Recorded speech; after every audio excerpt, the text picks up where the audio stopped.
പാരീസിലെ ലോക പ്രശസ്ത ലൂവർ മ്യൂസിയത്തിലെ ചിത്രകലാമേളയിലേക്ക് ക്ഷണിച്ചതിന്റെ ആഹ്ലാദത്തിലാണ് പാലക്കാട് ഒറ്റപ്പാലം സ്വദേശിനി അനഘ നായർ. കാൻ മേളയോടനുബന്ധിച്ചുള്ള കാൻ ആർട്ട് ബിനാലയിൽ പങ്കെടുക്കാൻ 50 പേരിൽ ഏക മലയാളിയായി ഉണ്ടായിരുന്നത് അനഘ മാത്രം.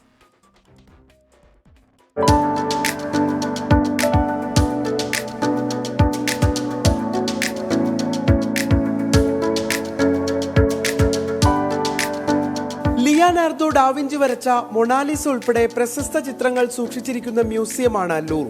അവിടെ സ്വന്തം ചിത്രങ്ങൾ പ്രദർശിപ്പിക്കാനും വിൽക്കാനുമുള്ള അവസരമാണ് ഒറ്റപ്പാലം സ്വദേശിനി അനഘയെ തേടിയെത്തിയത്.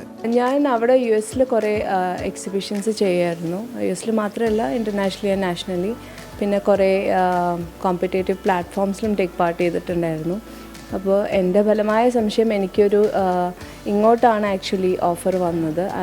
ഞാൻ പേഴ്സണലി എവിടെ അപ്ലൈ ചെയ്ത് കിട്ടിയതല്ല. അപ്പോൾ അവരുടെ ഇങ്ങോട്ടുള്ള ഓപ്പർച്യൂണിറ്റി ഓഫറായിരുന്നു ലൂവറിക്കുള്ളത്.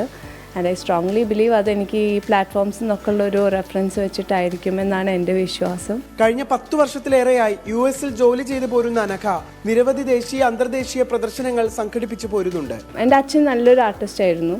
അച്ഛനിന്നില്ല. അപ്പോൾ അച്ഛൻ്റെ ജീൻസാൽ ഞാൻ ബ്ലെസ്ഡ് ആണ്. അപ്പോൾ ചെറുപ്പം മുതൽ വരയ്ക്കുന്ന അമ്മ പറഞ്ഞ് കേട്ടിട്ടുണ്ട് ഫ്രം 3 years. പിന്നെ എപ്പോഴും ഒരു കമ്പാനിയനാണ് ആർട്ട് എനിക്ക്. അങ്ങനെയാണ് ഞാൻ കണ്ടിരിക്കുന്നത്. വരയ്ക്കാറുണ്ട്, ഇന്നും വരയ്ക്കുന്നുണ്ട്. അതൊരു പാഷൻ. കാൻ മേളയോടനുബന്ധിച്ച് നടക്കുന്ന കാൻ ആർട്ട് ബിനാലയിൽ പങ്കെടുക്കാൻ അവസരം ലഭിച്ച 50 പേരിൽ ഏക മലയാളിയും അനഘയാണ്.